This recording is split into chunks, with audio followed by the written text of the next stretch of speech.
Mari kita membuka surat Wahyu. Ini adalah khotbah dari seri 7 jemaat yang terakhir di tahun ini. Saya tidak melanjutkan 3 lagi di tahun ini, mungkin tahun depan kita akan lanjutkan. Kita akan masuk pada hari ini surat kepada jemaat di Pergamus dan kepada jemaat di Tiatira. Kalau Bapak Ibu baru hadir, jangan khawatir karena surat-surat ini bisa berdiri sendiri masing-masing. Jadi nanti Bapak Ibu tidak perlu khawatir untuk ketinggalan pembahasan yang sebelumnya. Saya akan membacakan Wahyu pasal yang kedua, ayat 12 sampai dengan ayat ke-17. Kemudian nanti kita baru bergantian di ayat 18 sampai 29.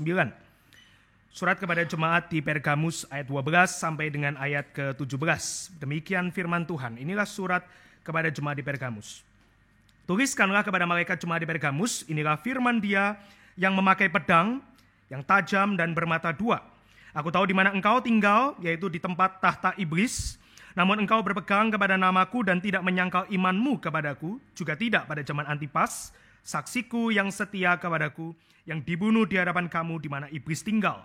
Meskipun demikian, aku mencela engkau dalam beberapa hal. Di antaramu ada beberapa orang yang menganut ajaran Bileam, yang mengajar Balak untuk menyesatkan orang Israel supaya mereka makan persembahan bagi berhala dan berzina.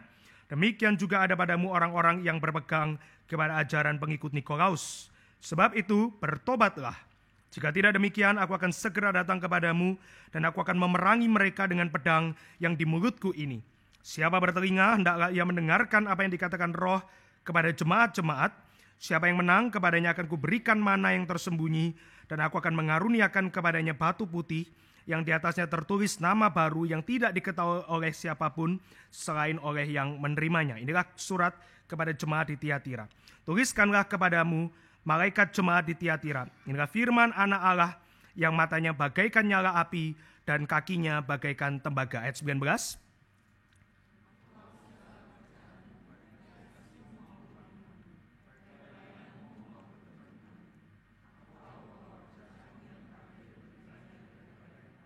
Meskipun demikian, aku mencela engkau karena engkau membiarkan wanita Isabel yang menyebut dirinya nabi yang mengajar dan menyesatkan hamba-hambaku supaya berzina dan makan persembahan-persembahan bagi berhala.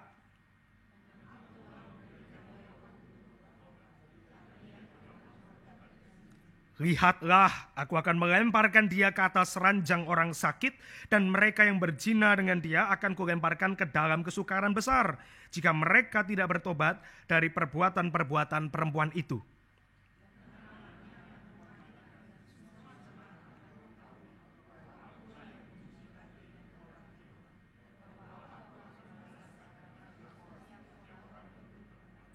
Namun kepada kamu orang-orang lain di Tiatira yang tidak mengikuti ajaran itu dan tidak menyelidiki apa yang mereka sebut seluk-beluk iblis, kepada kamu aku berkata, aku tidak mau menanggungkan beban lain kepadamu.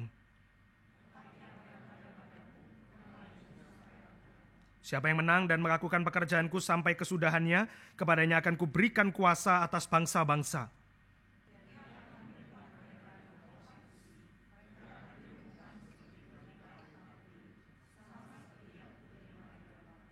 Dan kepadanya akan kuberikan bintang timur.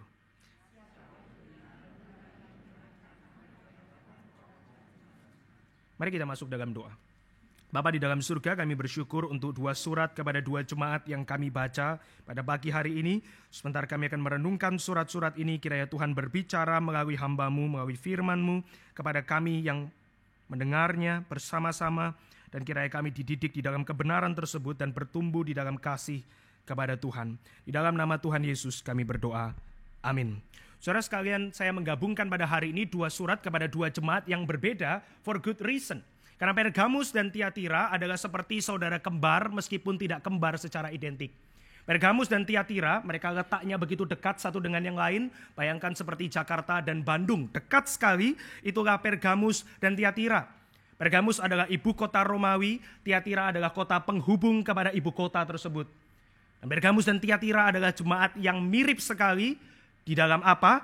Salah satu hint untuk mengenal jemaat Pergamus dan Tiatira adalah kedua jemaat ini adalah kebalikan dari gereja Efesus. Kalau Bapak Ibu mengingat gereja Efesus, dia adalah gereja dengan doktrin yang begitu kuat tetapi tanpa kasih.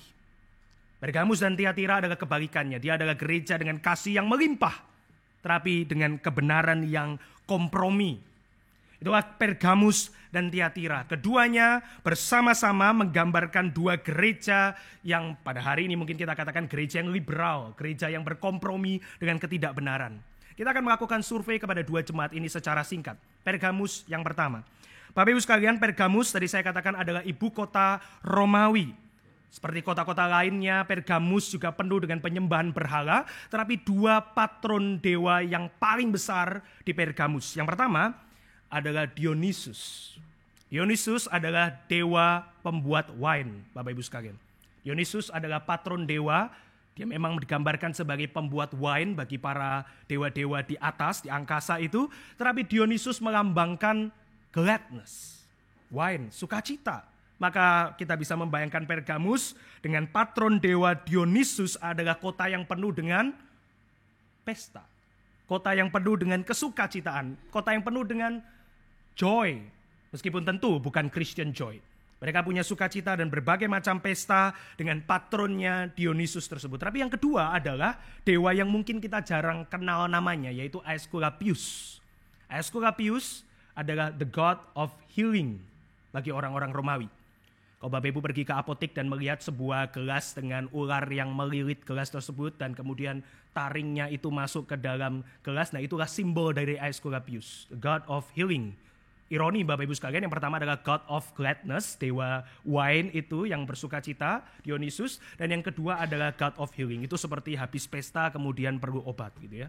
You need wine and you need medicine. Itu Pergamus. Dan yang menarik adalah Aesculapius dengan lambang serpent tadi, ular yang melilit itu gelas obat itu, dia memenuhi Pergamus di berbagai macam kuilnya. Orang-orang membuat ikon, patung-patung kecil dari simbol dewa ini dan menjualnya di jalan-jalan, dan itu memenuhi kota ini dengan lambang ular. Orang Kristen tahu lambang ular adalah lambang dari evil. Mungkin inilah alasan kenapa Tuhan Yesus mengatakan 2 kali di ayat 13, aku tahu di mana engkau tinggal, yaitu di tempat tahta iblis. So many serpents, banyak ular, banyak lambang dari kejahatan tersebut. 2 kali disebutkan di sana. Atau mungkin alasan yang kedua kenapa disebut sebagai tempat tahta iblis adalah karena ini ibu kota Romawi. Empire yang begitu jahatnya, lambang daripada dosa dan kehancuran pada masa perjanjian baru, Romawi digambarkan sebagai tahta iblis, ibu kotanya itu Pergamus. Maka Bapak Ibu bisa bayangkan kehidupan orang Kristen di Pergamus, it's not easy, tidak mudah di dalam arti apapun. Jika Smyrna mencatat seorang bernama Polycarpus di dalam sejarah, seorang yang begitu setia dan mati di dalam kebenaran, di dalam iman, maka firman Tuhan sendiri mencatat di Pergamus seorang bernama Antipas. Tuhan Yesus mengingat siapa Antipas, seorang saksi, seorang yang setia. Kita nggak tahu siapa Antipas, apakah dia seorang pendeta besarkah, apakah dia seorang penginjilkah, kita nggak tahu. Barangkali mungkin dia adalah seorang tua-tua, tapi kita juga tidak tahu secara pasti. Tetapi Antipas seorang saksi yang setia di Pergamus. Dan waktu dia dimatikan, Tuhan mengingat itu Antipas. Meskipun kita sejarah gereja tidak tahu siapa Antipas dengan detail. Tuhan mengingat Antipas, bahkan masuk di dalam suratnya, di dalam firman Tuhan, Antipas saksiku yang setia, dia mati di dalam kebenaran. Menariknya Bapak Ibu sekalian, di ayat 13 Tuhan mengatakan bahwa jemaat Pergamus, dia punya iman seperti Antipas ini. Saudara bayangkan gitu ya, ketika dikatakan demikian kita pasti memiliki satu gambaran imajinasi Pergamus Church, gereja Pergamum, dalam bahasa Inggris Pergamus, adalah gereja di mana mereka itu begitu hangat di dalam kebenaran. Oh, salah Bapak Ibu sekalian. Karena setelah itu dikatakan inilah problem Pergamus, yaitu apa? Di antaramu beberapa orang menganut ajaran Bileam yang memberi nasihat kepada Balak untuk menyesatkan orang Israel itu di Bilangan, dan di tengah-tengah jemaat kamu memberikan tempat kepada ajaran Bileam sekali lagi. Kita simpan dulu. Yang kedua, di Pergamus ada yang aliran jenis lain, yaitu membawa pengajaran seorang bernama Nikolaus. Bapak Ibu sekalian, ajaran Bileam mengingatkan orang Israel kepada kisah di Bilangan pasal 22 sampai Bilangan pasal 24. Di mana pada saat itu ada seorang nabi dari bangsa kafir yang diminta oleh Balak, Raja Moab, untuk mengutuki orang Israel. Nah, melalui kuasa Tuhan ketika Bileam itu mau mengutuk, yang keluar adalah berkat. Ini Bilangan 22 sampai Bilangan 24. Tetapi yang menarik Bapak Ibu sekalian, barangkali ajaran Bileam ini bukan menunjuk kepada berkat itu, tetapi ajaran Bileam ini menunjuk kepada nasihatnya kepada raja itu untuk menggunakan perempuan-perempuan Moab menggoda anak-anak Israel. Jadi bawalah itu perempuan-perempuan Moab ini ke tengah perkemahan-perkemahan orang Israel sehingga mereka menyesatkan bangsa ini dan bergaul dengan berhala Moab. Pergamus muncul istilah itu, kamu memberikan tempat kepada ajaran Bileam.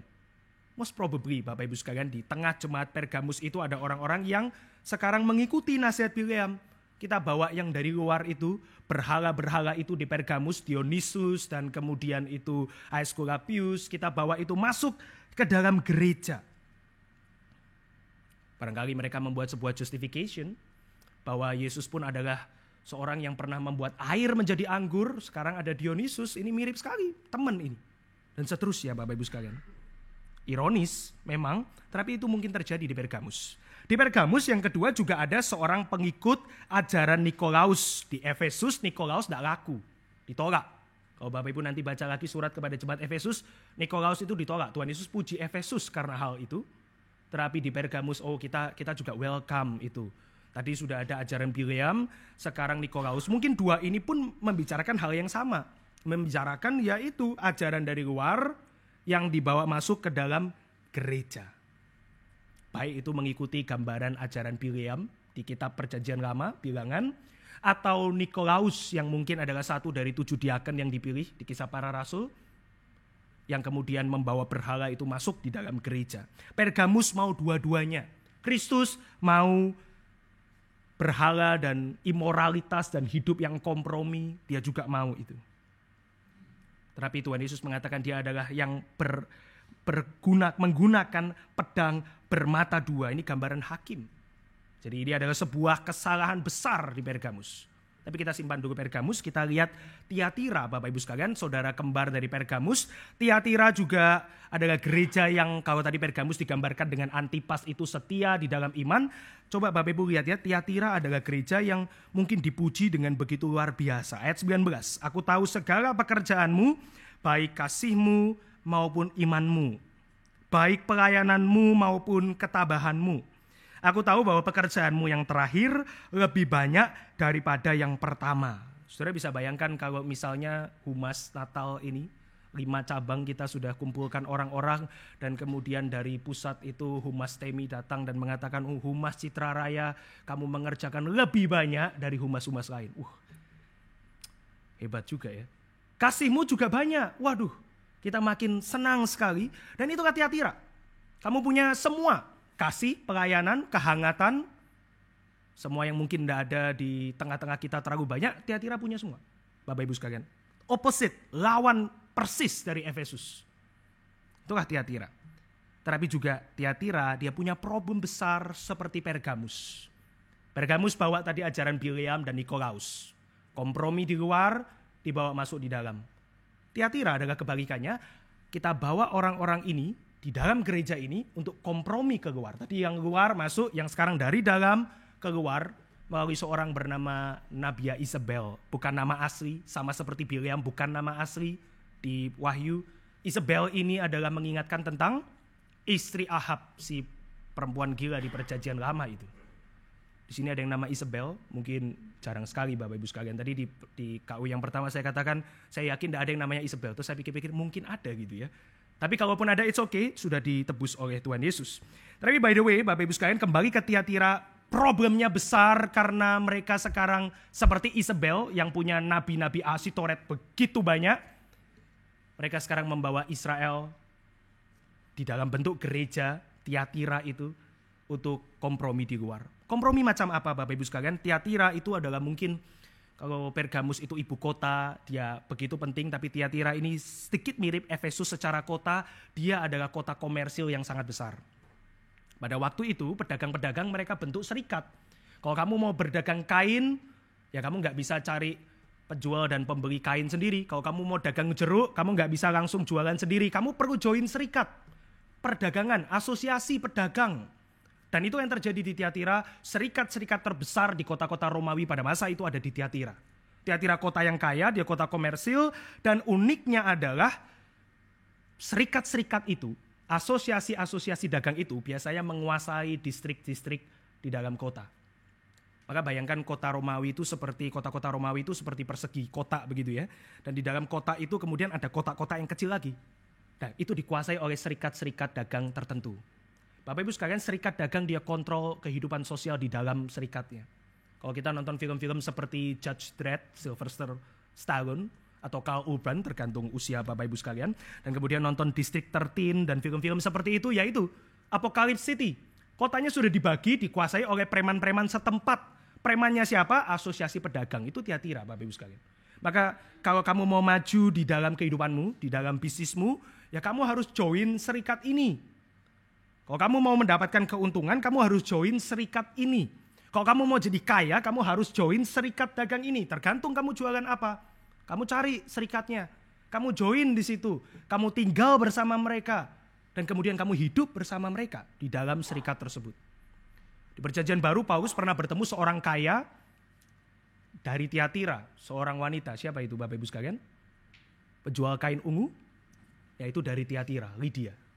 Dia adalah seorang wanita kaya yang kemudian di dalam perjumpaan dengan Paulus di Kisah Rasul 16, kemudian dia bertobat dan menjadi seorang percaya. Dari mana dia? Dari Tiatira.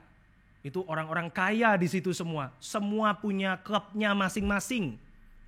Dan itulah cara kerja dunia pada masa itu. Jadi kalau mau maju, kalau mau berkembang, kalau mau menjadi orang yang powerful, ya kamu harus join serikat. Dan setiap serikat biasanya punya patron god-nya sendiri. Dewa-dewanya masing-masing. Saya nggak tahu apakah mungkin penjual kain dia punya dewa yang membantu perdagangan, yang jual travel, itu tour pada masa itu barangkali gitu ya. Itu punya patron god sendiri dan seterusnya. Dan kalau kamu mau join ya ini, adopsi juga dong dewa-dewa kami di dalam kehidupanmu. Maka mereka ketika join gitu ya, kalau orang sudah Kristen mungkin serikat-serikat itu tolak.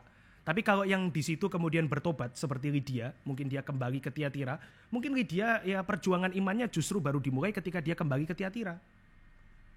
Dulu biasa ikut after party, kalau ada pesta itu kan the real party starts at 11 PM gitu ya. Kalau kita yang hamba Tuhan ya kita sudah pulang gitu. Jemaat yang after party, kita sih sudah pulang gitu. Tapi ya itulah the real party begins at 11 PM. Itulah Tiatira. Kamu join serikat, ya pagi sampai sore normal lah jual beli, tapi malam kita juga ada pesta. Dan seringkali pesta-pesta itu digambarkan dengan ya immorality, dengan orgies.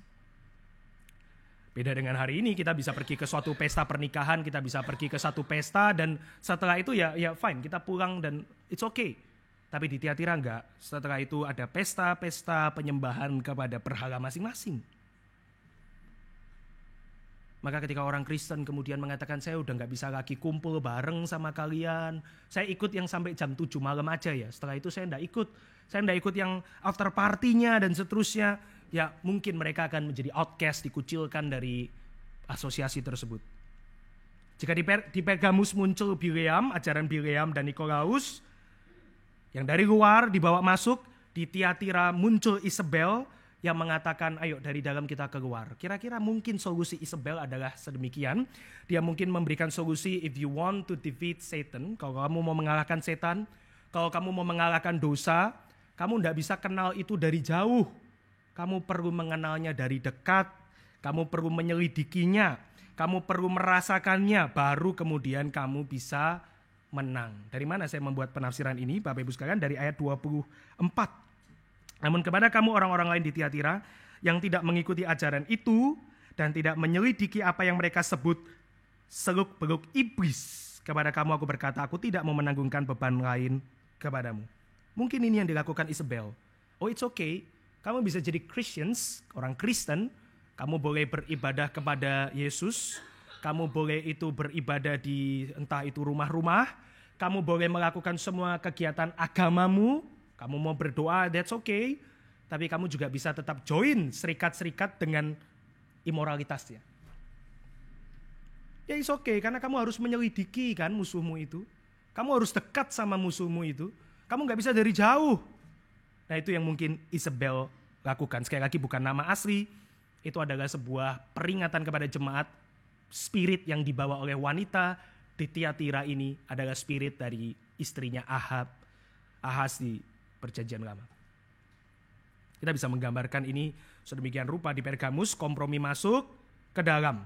Di Tiatira kompromi dalam keluar. Saudara kembar, Bapak Ibu sekalian. Anehnya ya, mereka ini dikatakan kaya di dalam iman. Kita mungkin bisa mengatakan, oh ini pasti iman yang palsu. Tapi yang ngomong Tuhan Yesus. Mereka kaya di dalam iman. Kaya di dalam kasih. Tapi kompromi dalam kebenaran. Barangkali mirip dengan Lot, Bapak Ibu sekalian, di Perjanjian Lama dia memisahkan diri dari Abraham. Dan kemudian dia pilih pergi ke Sodom Gomora. Kemudian dia tinggal di sana. Ibrani katakan Lot itu selalu menahan nuraninya yang begitu meronta-ronta di sana. Tetapi Lot terus memaksa dirinya ada di sana. Berkompromi di sana. Karena Sodom Gomora di mata Lot itu indah. Lot itu orang benar. Berarti ada iman. Seperti Pergamus dan Tiatira. Bukan dikatakan kamu tidak punya iman. Tidak. Kamu kaya di dalam iman. Di dalam kasih. Di dalam pelayanan. Tapi kamu berkompromi dalam kebenaran. Ya Lot barangkali memang dia adalah orang benar. Tapi dia melihat istri anak nggak ada yang selamat. Nggak ada kesaksian. Dia melihat itu hamba-hambanya yang banyak. Dia ini kan hambanya banyak. Abraham banyak terus pisah begitu ya. Hambanya juga nggak ada yang selamat. Abraham hambanya ikut selamat. Disunatkan, percaya kepada Allah Abraham dan seterusnya. Lot enggak Bapak Ibu sekalian. Orang benar, ya orang benar. Tapi kompromi. Bapak Ibu sekalian kalau kita datang ke Pergamus dan khususnya Tiatira. Kita bisa mengharapkan dan kita bisa expect menantikan kita itu disambut dengan kehangatan yang luar biasa. Masuk pintu dibukain silakan. Mau duduk mana? Ini yang di sini AC-nya terlalu dingin. Kalau yang di sana agak hangat. Oh kalau yang di sini ketutupan. Oh kalau yang di sana kelihatan. Oh Tiatira, Pergamus dia akan welcome kita semua dengan begitu hangat. Di sini tidak terlalu hangat Bapak Ibu sekalian, lumayan dingin kecuali saya. Terus kemudian Tiatira dan Pergamus mungkin akan sambut. Oh kamu nanti ya setelah ibadah jangan langsung pulang ya. Kami punya kopi. Di sini mungkin ada kopi, mungkin loh ya. Kadang-kadang habis. That's okay Bapak Ibu sekalian. Mungkin. Tapi Pergamus dan Tiatira, oh pasti ada kopi buat kamu. Hangat. Pergamus dan Tiatira mungkin adalah gereja yang begitu besar. Karena bahkan dikatakan di ayat 19, pelayanannya itu lebih besar dari yang terakhir. Tiatira itu. Jadi kita bisa membayangkan gereja yang rame, orang berlomba untuk datang, orang senang datang karena disambut, orang itu dilayani dengan baik. Orang kaya suka ke sana, orang berkuasa suka ke sana, orang kecil juga tidak ditolak. Bagus ini. Orang kecil juga dia terima, semua boleh masuk dalam rumah ini. Beautiful, indah.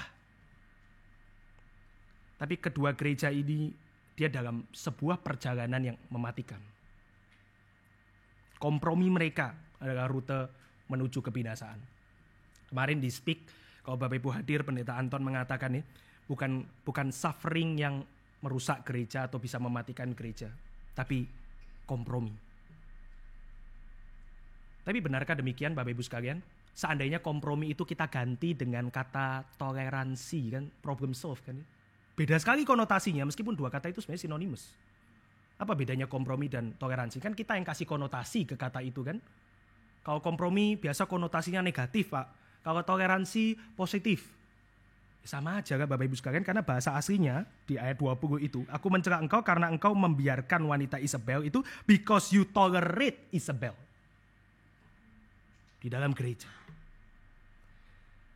Betulkah kompromi atau toleransi itu rute menuju kebinasaan Bapak Ibu sekalian? Toleransi kan ada tempat ya. Bukan rahasia kan kalau jemaat itu suka pilih hamba Tuhan yang mungkin tidak terlalu kaku gitu kan.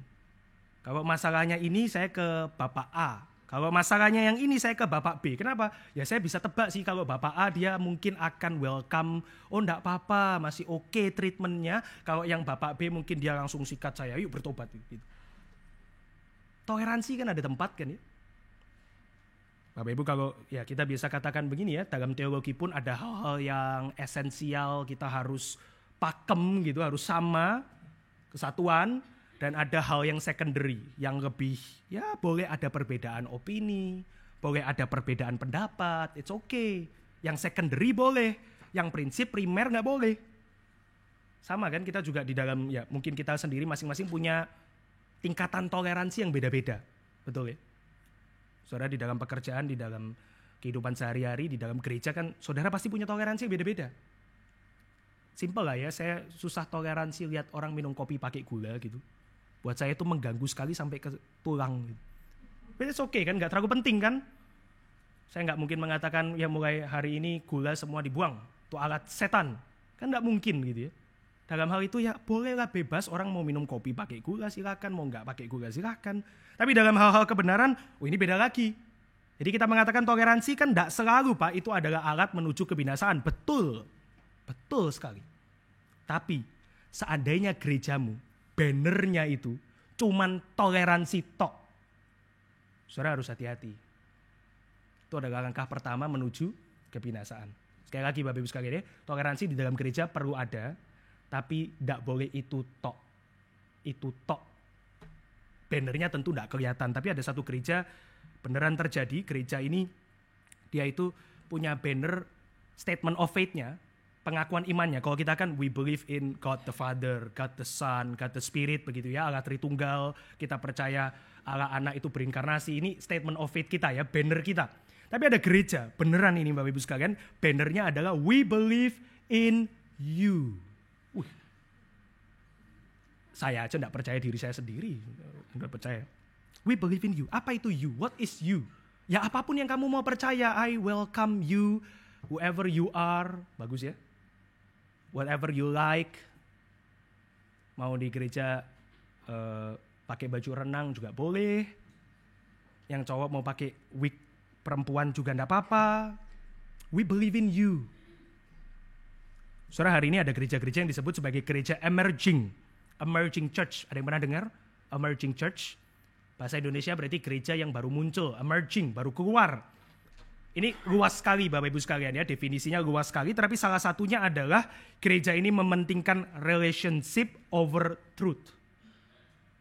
Jadi yang dijual adalah gereja organik, gereja yang toleran, gereja yang inklusif. Itu pada dasarnya nggak salah, organik itu bagus. Toleransi ada tempat. Gereja yang mementingkan relasi itu penting. Itu sangat penting Bapak Ibu sekalian. Sangat-sangat penting. Tapi kalau cuma itu tok, sekali lagi ya kuncinya itu tok, dangerous. Barangkali kalau Efesus itu adalah gereja konservatif yang kaku, Pergamus dan Tiatira adalah gereja yang mulai liberal. Barangkali. Pergamus dan Tiatira mungkin diawali dengan kehangatan dan cinta. Saya tidak percaya ya bahwa semua kompromi itu motivasinya selalu awalnya buruk. Mungkin bagus, tapi kemudian karena itu saja, itu tok, dia mulai memberikan dirinya itu hanyut. Bapak Ibu sekalian. Mungkin awalnya mereka merasa ini kan kota kita sudah begitu susah ya. Pergamus ini kan Tuhan Yesus mengatakan ini tempat di mana tata iblis di situ. Tiatira ini aduh asosiasi pedagang ini begitu rusak. Ya kalau orang Kristen tidak dibela ya bagaimana? Kemudian mereka mau menjadi hangat. Kemudian mereka juga kalau bisa jangan sampai lah Romawi makin benci kita. Ayo kita baik juga sama mereka. Motivasi positif kan Bapak Ibu sekalian. Dan jangan kira kita kebal dari itu Bapak Ibu sekalian. Saya kira kita jauh dari kebal. Kenapa? Karena banyak gereja konservatif hari ini, mungkin juga kita sedang begitu pusing bagaimana dapatkan generasi muda. Betul ya? Kalau bisa generasi muda jangan hilang. Bapak Ibu lihat kanan kiri, banyak orang tua atau orang muda.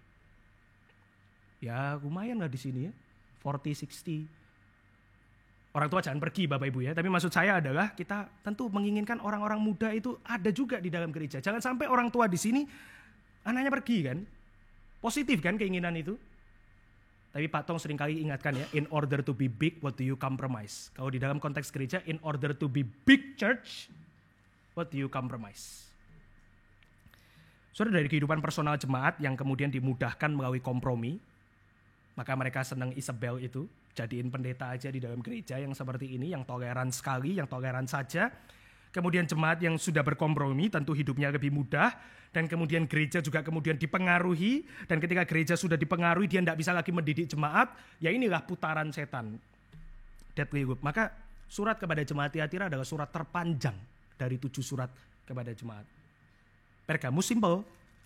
Karena penekanan di Pergamus adalah pertobatan dari jemaat. Di Tiatira nanti ada penekanan kepada si Isabel. Tapi ya inilah gambarannya, deadly love, sebuah pusaran yang mematikan. Apa yang Pergamus, Tiatira, dan kita harus lakukan? 8 huruf, satu kata yang selalu bekerja di setiap zaman dan selalu dibutuhkan oleh gereja. Bertobat. Repent. As simple as it is. Gak ada itu. Kamu harus pertama usir, kedua ya itu praktis, itu nanti pasti. Tapi simple. Kamu harus bertobat. Wahyu 2 ayat 16, sebab itu bertobatlah, jika tidak demikian aku akan segera datang kepadamu dan memerangi mereka dengan pedang yang di mulutku ini. Kamu bertobat atau aku akan datang sebagai hakim. Bangunlah dari kompromi yang kamu buat. Berbaliklah dari kesesatanmu. Kamu tahu di dalam hatimu hari ini, kalau kamu adalah orang Kristen, hal apa yang kamu harus datang dan akui di hadapan Tuhan dan bertobat. Saudara, kita ini jangan complicate repentance. Pertobatan itu simple, saya tidak bilang gampang ya. Saya bilangnya simple, sederhana. Jangan complicate repentance itu. Complicate itu begini saudara ya. Saya ini di rumah relasi sama istri anak buruk misalnya. Saya relasi sama orang tua buruk. Saya di pekerjaan itu saya gak jujur. Gimana caranya? Kalau complicate repentance, kalau kita membuat rumit itu pertobatan, caranya gini. Kalau gitu saya akan jadi humas Natal Pak Tong. Itu complicate repentance. Tuhan itu simple. Ini atribut Allah ya, beneran kalau Bapak Ibu nggak tahu, God is simple. Itu ada atribut Allah di dalam sistematik teologi. Dia itu nggak terkotak-kotak. Dia itu nggak terpecah-pecah dirinya. Dia itu simple being. Dia itu ya dia. Jadi kita juga nggak bisa meneladani Tuhan menjadi complicated beings. Kalau di gereja ya bagus. Dan di luar kompromi dan seterusnya. Itu complicate repentance. Repentance itu simple. Akui dan bertobat. Repentance itu simple. Karena saya percaya kalau kita ada orang Kristen, kita tahu hari ini apa yang harus saya akui di hadapan Tuhan sebagai dosa saya. Kalau Bapak Ibu nggak tahu, mungkin Bapak Ibu bukan orang Kristen. Kalau Bapak Ibu ada orang Kristen yang dikuduskan, you will know what to repent today. Karena pasti ada. Inilah Tuhan yang memanggil kita bertobat. Dia adalah yang menguji batin dan menguji hati. Bapak Ibu sekalian, di Tiatira Tuhan bahkan berikan kesempatan bertobat kepada Isabel itu sendiri. Di ayat 21 dikatakan bahwa dia memberikan waktu untuk bertobat, tetapi Isabel itu tidak mau bertobat dari zinanya. Dia belum tentu adalah seorang pelacur ya. Tetapi yang dimaksud adalah dari ketidakpercayaannya, ketidakmoralannya. Dikasih waktu, dia tolak. Maka ini sabda penghukuman Tuhan.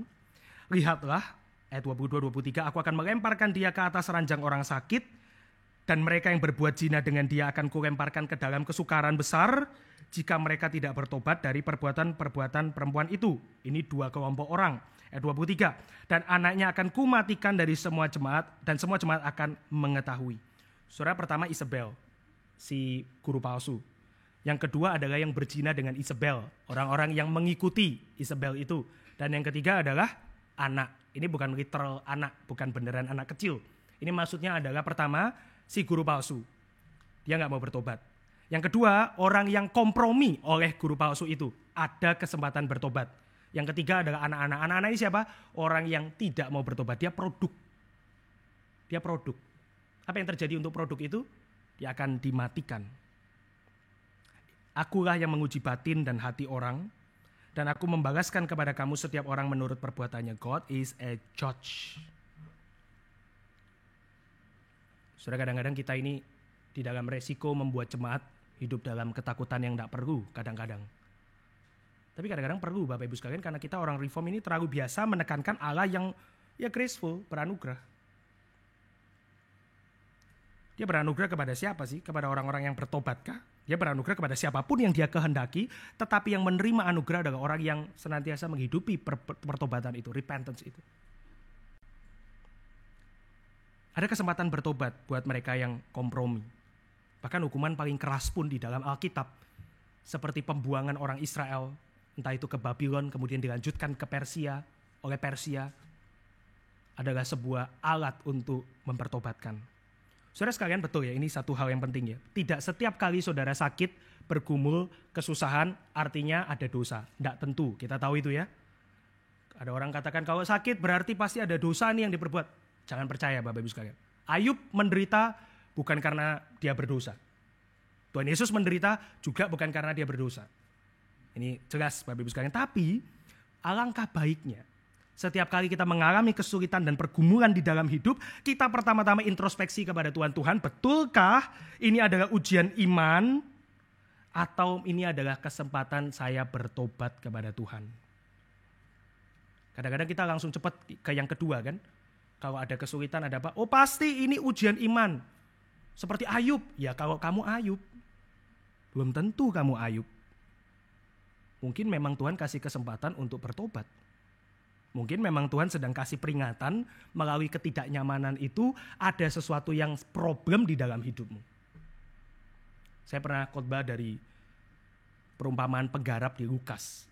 Itu ada satu tuan tanah, dia sewakan kebun anggur kepada penggarap-penggarap, lalu dia pergi. Ini gambaran Tuhan kepada pemimpin-pemimpin Israel, orang-orang Israel. Lalu Tuhan kirim utusan. Utusan pertama datang, dipukuli, diusir, pulang tangan kosong. Utusan kedua datang, dipukuli, dipermalukan. Yang ketiga juga dipukuli, dipermalukan, dilempar keluar. Jadi 3 kali nabi-nabi itu gambarannya dari utusan-utusan ditolak. Lalu yang keempat dia utus anaknya sendiri, yaitu maksudnya Yesus Kristus, dan dia pun dimatikan di kayu salib. Ini adalah perumpamaan terakhir Tuhan Yesus sebelum dia disalibkan di Lukas. Menariknya Bapak Ibu sekalian, saya pernah balik. Coba saudara bayangkan sebagai seorang penggarap itu, yang dipercayakan kebun, dipercayakan berkat, dipercayakan hidup. Kemudian Tuhan itu ya pergi, tanda kutip ya. Dia pergi dan kemudian dia berulang kali kirim utusan kepada kita, tapi kita merasa ini terlalu mengganggu. Utusan ini terlalu membuat saya nggak nyaman. Maka kita pukuli dengan cara apa? Ya seperti anak-anak misalnya dikasih tahu orang tuanya, kemudian dia exactly seperti itu. Waktu saudara ada di kantor barangkali, kemudian bosmu memperingatkan, hati-hati ya, kamu pakai uang perusahaan harus hati-hati ya. Lalu dia balik badan, saudara kayak dia aja enggak. Lalu di dalam gereja waktu ada khotbah, ada firman Tuhan, kemudian kita di dalam hati, ya kita juga menggebuki yang khotbah dengan cara ya itu kan kata dia anak muda atau apa gitu. Exactly penggarap-penggarap Israel yang memukuli nabi-nabi Tuhan, ketidaknyamanan. Ini kami sedang diuji, bukan diuji, itu kesempatan bertobat. Bukan diuji itu. Jadi ketika kita ada pergumulan, mungkin bukan karena dosa, tapi mungkin karena dosa. Betul ya saudara?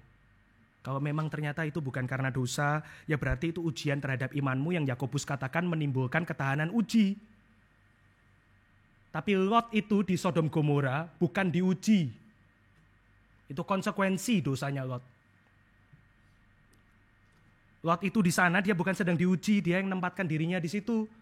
Yunus di perut ikan itu bukan diuji, dia itu tidak setia kepada Tuhan. Dan itu yang mungkin terjadi di dalam hidup kita. Tetapi Tuhan adalah yang menyelidiki hati dan menguji batin. Saudara, itu seperti kalau kita Senin, kita bikin, sampai Minggu kita bikin itu memo, setiap hari kita ngapain diari lengkap berserta jam dan menit dan detiknya. Nah itulah yang dilihat oleh Tuhan. Di ayat pertama, di ayat 18 dia dikatakan sebagai yang matanya itu bagaikan nyala api dan kakinya bagaikan tembaga. Berarti dia melihat segala sesuatu, nyala api, dan kakinya sebagai tembaga. Dia bisa stom kamu, seperti kecoa yang kita injek. Wahyu itu simple, Bapak Ibu sekalian. Wahyu itu simple. Surat kepada jemaat di Wahyu itu simple. Suratnya adalah gereja ya dengar, kamu punya misconduct. Gereja ini baik secara gereja, secara individu sama ya. Kamu punya misconduct, kamu ada penyelewengan, kamu ada penyimpangan. Kamu bertobat, menang, atau kamu ketemu sama dia yang matanya nyala bagaikan api. Kalau kamu menang, kamu ketemu dia yang memberikan mana yang tersembunyi nanti di bagian akhir Pergamus. Kamu ketemu dia yang adalah bintang timur. Kamu ketemu dia yang kasih kamu batu putih. Tapi kalau kamu nggak menang, kalau kamu tidak berbagian di dalam kemenangan Kristus, kalau kamu tidak percaya kepada Kristus, kamu ketemu dia yang matanya nyala bagaikan api. Simple. Kamu pasti ketemu dia. Entah versi yang satu atau versi yang satunya. Wahyu itu simpel Bapak Ibu sekalian. Dia adalah sebuah undangan untuk bertobat. Setelah bertobat, setia. Ayat 24-25, tetapi kepada kamu, yaitu orang-orang lain di Tiatira, yang tidak mengikuti ajaran itu dan tidak menyelidiki apa yang mereka sebut itu seluk-beluk iblis, kepada kamu aku berkata, aku tidak menanggungkan beban lain kepadamu. Apa artinya? Gak ada permintaan lain. Bertobat dan setia, itu tok. Gak ada beban lain. Ini dari Kisah Rasul. Dan ayat 25, tetapi apa yang ada padamu, peganglah itu sampai aku datang. Kamu sudah punya Injil, iman, percaya kepada Kristus, bertobat, setia, dah. Simple ya, meskipun tentu kita tahu itu sulit. Tapi ya itu permintaan Tuhan. Jangan hanyut, jangan putus asa, jangan balik lagi, jangan kompromi lagi. Kalau kamu lakukan ini, ya kamu yang disebut sebagai pemenang. For those who overcome. Tentu sekali lagi kita nggak bisa melakukan dengan kekuatan kita sehingga barang siapa menang itu saya sudah katakan berulang kali. Artinya adalah barang siapa berbagian dalam kemenangan Kristus. Ini yang engkau terima. Dua hal, ini bagian terakhir dari Pergamus dan Tiatira. Yang pertama adalah kamu akan menerima mana yang tersembunyi dan batu putih dengan nama yang baru. Ini Pergamus. Kamu menang, menerima mana yang tersembunyi dan batu putih dengan nama yang baru. Kita simpan dulu. Yang kedua adalah kepada Tiatira, kamu menang dan kamu menerima kuasa untuk memerintah dan bintang timur. Ini simbolisme yang Wahyu pakai. Apa itu mana yang tersembunyi? Coba kita lihat Yohanes pasal yang ke-6 ayat 33 sampai dengan ayat 35. Yohanes pasal yang ke-6 ayat 33 sampai 35. Demikian firman Tuhan, sebab roti yang dari Allah ialah yang turun dari surga, mana, dan yang memberi hidup kepada dunia. Maka kata mereka kepadanya, Tuhan berikanlah kami roti itu senantiasa. Ayat 35, kata Yesus kepada mereka, akulah roti kehidupan. Siapa saja yang datang kepadaku, ia tidak akan pernah lapar lagi. Dan siapa saja yang percaya kepadaku, ia tidak akan pernah haus lagi. Apa itu mana yang tersembunyi? It's Christ. Kristus. Dia tersembunyi kenapa? Karena orang dunia tidak dapat mana itu. Tidak dapat roti itu. Bapak Ibu bayangkan di Pergamus dan Tiatira ketika mereka ditawari, ayo ikut festival penyembahan kepada berhala-berhala. Makanan di sana bagus-bagus, enak-enak. Dan kemudian mereka harus, no thank you. Lapar. Harafiah itu laparnya. Maka muncul istilah mana. Mana yang tersembunyi? Apa itu batu putih yang diberikan yang namanya cuman diketahui oleh yang terima? Ada banyak penafsiran tapi saya ambil salah satu saja. Itu adalah enjoyment, kepuasan, kenikmatan, persekutuan dengan Kristus. Nama yang ada di batu itu adalah nama Kristus. Dan Wahyu suka pakai ini. Kita seringkali fokusnya kepada 666 chip, nanti di kepala kah, nanti di tangan kah, nanti di kaki kah, bodoh amat Bapak Ibu sekalian. Nama yang lain yang muncul di Wahyu yang di kepala, di tangan dan di tubuh itu apa? Nama Kristus, Wahyu pasal 3, Wahyu 14. Kita fokusnya sama yang salah. Chipnya mana Pak? Lah emang nama Kristus ditanam itu literal. Salah baca Wahyu.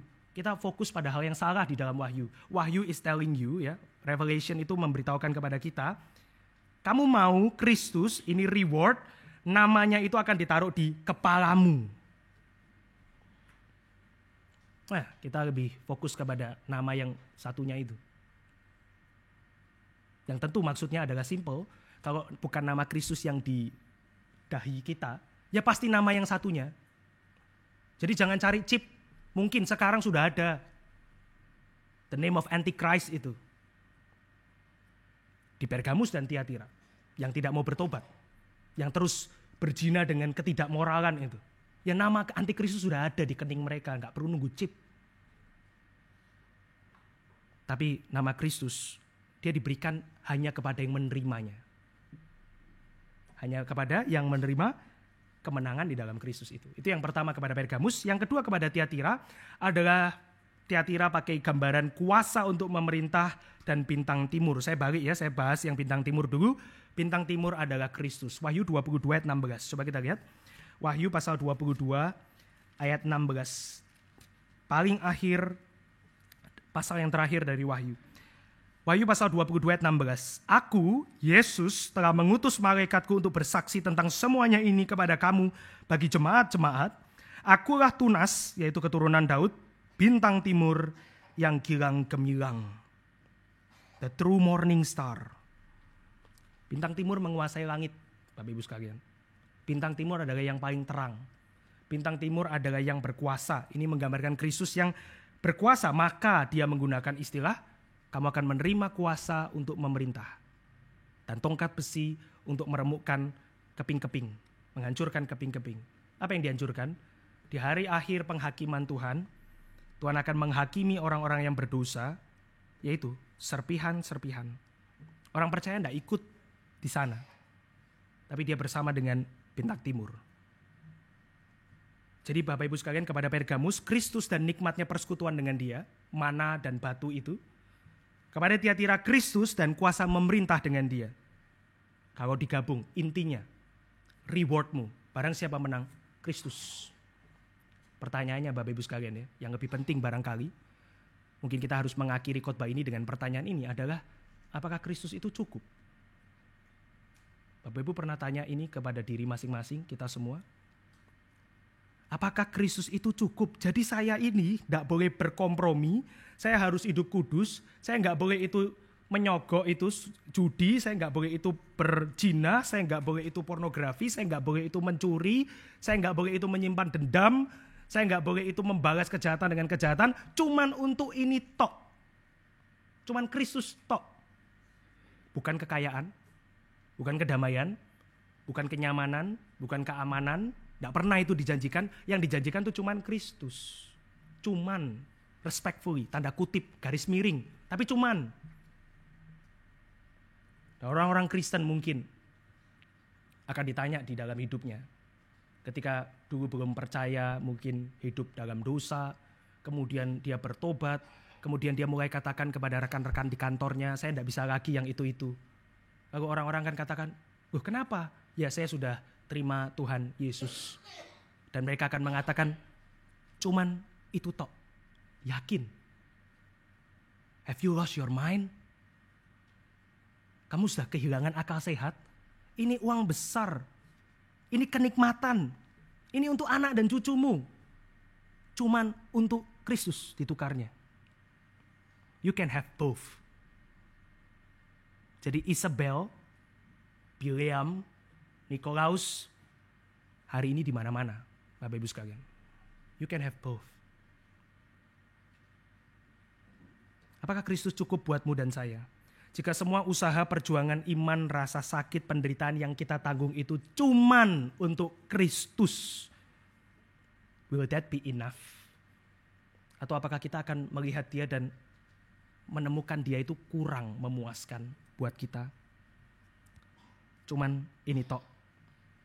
Akan ada orang yang terus bertanya kepada kita, yakin kamu gak gila, cuman buat itu, cuman buat iman. Tapi saudara tahu, mau Pergamus, mau Tiatira, mau kita gak mungkin gak berkompromi kecuali kita menemukan dia itu enough. Kita gak mungkin gak berkompromi kecuali kita menemukan dia itu cukup. Kita gak mungkin gak berkompromi kecuali kita menemukan dia itu lebih indah dari segalanya. Dan bisakah kita melihat itu? Yes, di dalam anugerah Tuhan kita bisa melihat dan menyadari dan merasakan betapa berharganya dia. Jadi jika saudara hari ini belum pernah merasakan hal itu, saudara harus memberikan hidupmu kepada dia. Dan dia akan memberikan kepadamu.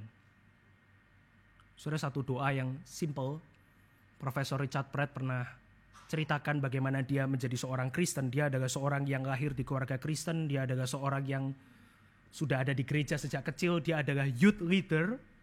Tapi suatu ketika dia berkumpul dengan grup hippie gitu ya, yang traveling dari tempat ke tempat, main-main gitar, duduk melingkar, dan kemudian dia ini orang Kristen loh, anak muda Kristen, sudah ikut anarisi kira-kira begitu.